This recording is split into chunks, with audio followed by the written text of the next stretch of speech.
Hello students, welcome to all in this online session.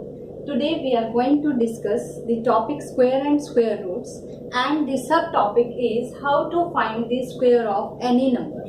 It means जब हमें कोई number दिया हुआ है तो हम उसका स्क्वायर कैसे फाइंड आउट करते हैं, आज हम ये सीखेंगे. Okay, suppose we are given a number 24. Okay, तो आपको इसको किस मेथड से इसका स्क्वायर निकालना है. देखिए, जब आपको 24 का स्क्वायर निकालना है, आपके पास सिंपली क्या होता है, 24 multi 24.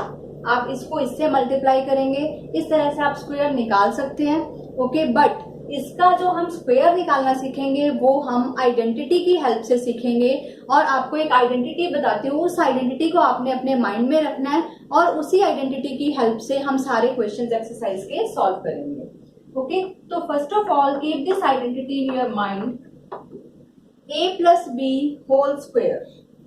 Okay, that is equals to A square plus B square plus 2AB. It means जब हमें एक नंबर A दिया हुआ है, दूसरा नंबर B दिया हुआ है, हमने इसको क्या लिखा, A plus B whole square. इसको हम सिंपली स्क्वायर नहीं बोलेंगे, इसको बोलेंगे A plus B whole square. whole means सारा, ठीक है, और होल स्क्वायर मीन्स सारे का स्क्वायर, नॉट ओनली ए का स्क्वायर, नॉट ओनली बी का square. It means A plus B whole square.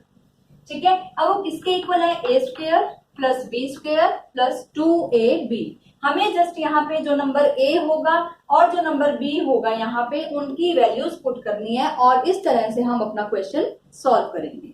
Okay, suppose मैंने आपको ये नंबर दिया था 24. आप इसमें क्या करेंगे, 24 मल्टी 24 उससे उसको मल्टीप्लाई करेंगे, बट इसके बजाय आप आइडेंटिटी का यूज करके स्क्वायर निकालेंगे. देखिए कैसे. अब देखिए 24 दिया हुआ है, ये तो सिंगल नंबर है और यहाँ पे हमारे पास टू नंबर्स का सम है. तो क्या हम 24 को ब्रेकआउट कर सकते हैं टू पार्ट्स में. Can we write 24 as 20 plus 4, right. So 20 plus 4 whole square. We will have to find the square of 24. We break down it into two parts, 20 plus 4 whole square. Now it became the form of the a plus b whole square. Here a is equals to 20 and b is equals to 4. Okay, so you can write for your convenience here a is equals to 20 and b is equals to 4.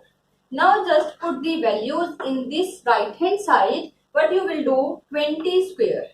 Here a is given, a square plus b is 4. So you will put the value 4 here, 4 square plus 2. AB means they are all in product. Okay, we'll have to find the product of all that. A means 20 and b value of b is 4. Correct? So 20 square means 400 plus 4 square 16 plus 2 2s are 4, 4 4s are 16, that would be 160. So 400 plus 160 560 and 16 add करेंगे इसमें हम, हमारे पास क्या आ जाएगा, 576. So in this question when we have to find the square of any number, we will break out it into two parts and make that like the identity a plus b whole square. This is the main identity. You will have to keep in mind this identity. With the help of this identity, you can solve all the questions of the exercise. Okay, a plus b whole square, that is equals to a square plus b square plus 2ab. Just put the values of a and b in this right hand side. You will get your answer. Okay, and exercise 6.2 question number first is find the squares of the following by column method, and the another one is find the square of the following by lattice method. We are not going to do these two methods because these are not very much useful in further classes. Just do this identity. We will use the only identity and do first and second question with the help of only this one identity because this is very useful for higher classes. Correct? So just keep in mind this identity. Now you would be able to do question number first and second all the parts with the help of this identity. Okay. Now we'll discuss how to find the square root of any number. Means हम किसी भी number का square root किस तरह से find out करेंगे. Let's suppose we'll have to find the square root of x. So we will write it like this. Okay, this is the symbol of a square root, correct? So if we'll have to find the square root of x, we will write it like root x. Okay, we can also say it root x rather than saying square root of x. We can say it square root of x as well as we can say it root of x. Okay. So one more thing, that it can be written as x raised to power 1 by 2. It means square root means the power 1 by 2 of any number that is given to us, for which we have to find the square root. Okay, suppose we want to find out the square root of a number 9. If we have to find out the square root of 9, what we will do it like we can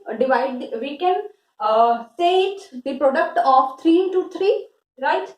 9 can be written as 3 multiplied by 3. Okay, now we'll have to find the square root. What we'll do, that this is a pair, means the number 3 is appearing 2 times. So when we'll take the square root, we will do it 1 time, and root of 9 is equals to 3. It means we find out the square root of 9 and that is equals to 3. From the pair, we will find the single digit and take it out from the root.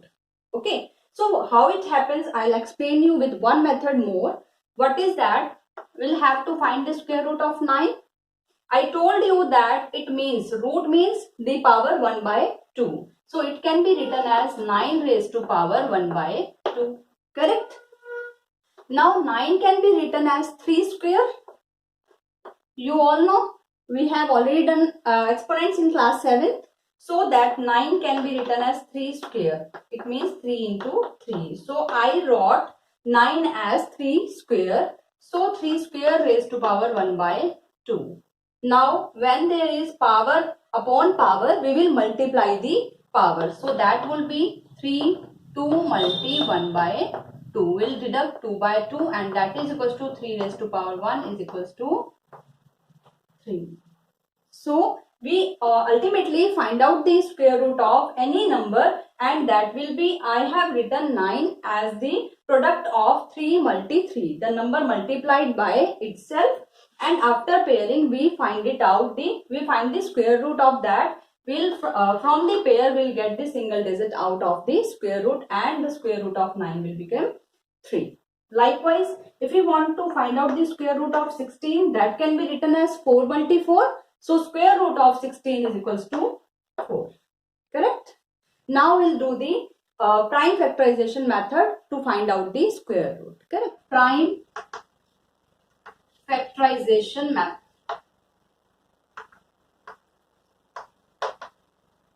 Okay, suppose मैं एक number ले रही हूँ 484. मुझे इसके prime factorisation method से square root find out करना है.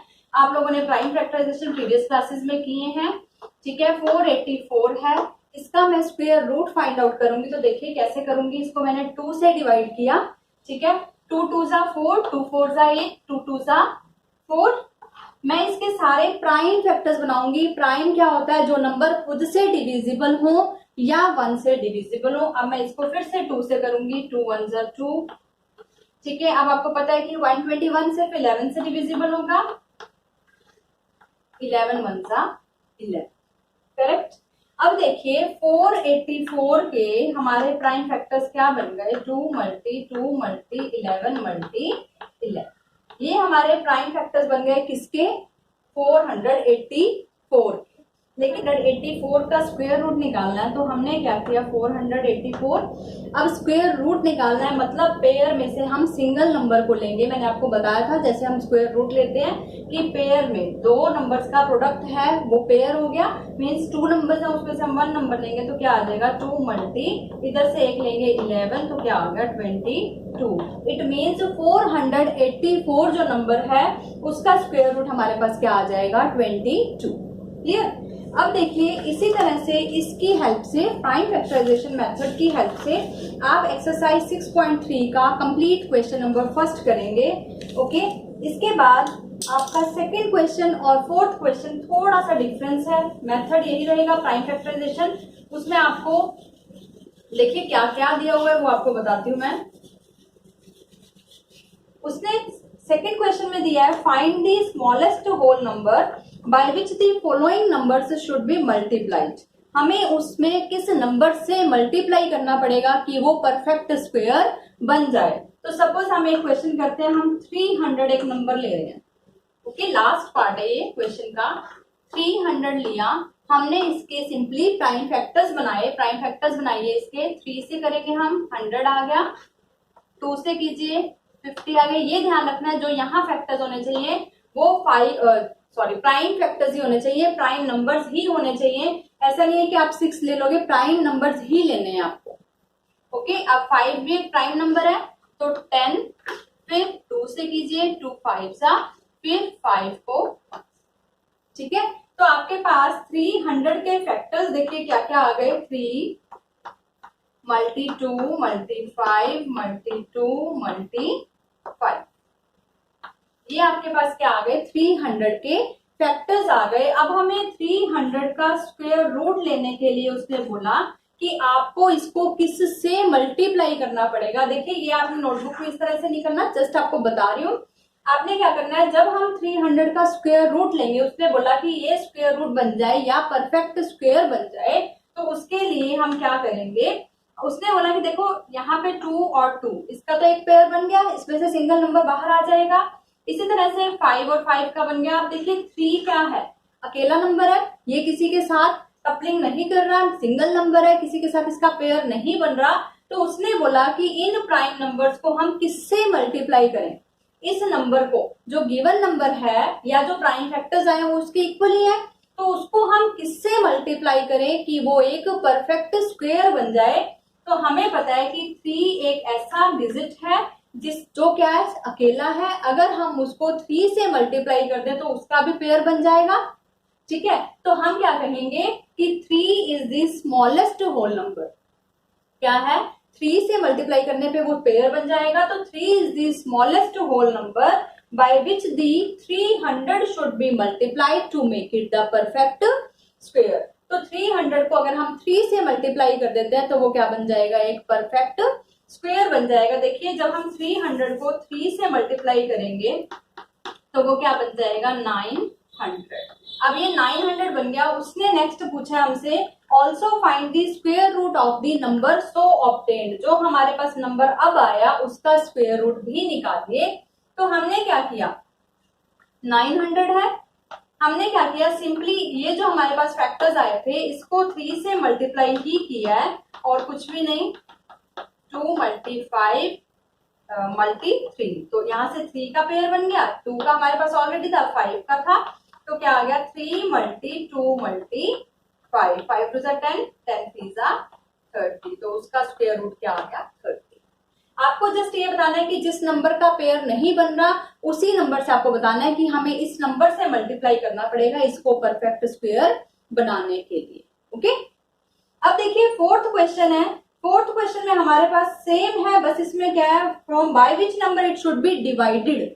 अब देखिए मल्टीप्लाई करना हो या डिवाइड करना हो प्रोसेस लगभग सेम ही है।